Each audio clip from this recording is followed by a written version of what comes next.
muy molesto, pero quiero decirte que... Hola, jo em dic Anna I jo, Cèlia? i avui us explicarem, opinarem i tal del conte Charlie, la fàbrica de xocolata. Vale. Per mi aquest conte és molt interessant, intrigant i, És un conte de fantasia. a veure, a nosaltres, les parts que més ens han agradat, la meva ha sigut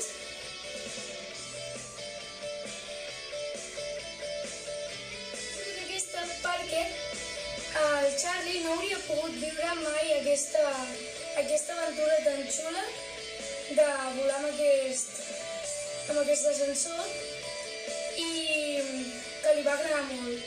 I la teva? I a mi la part que més m'ha agradat ha sigut Aliena.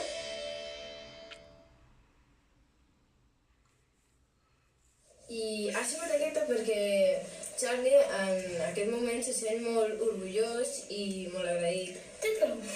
Claro. Jo us ho recomanaria, aquest llibre, perquè aprens que tot és possible. I tu? Jo pues, també us recomanaria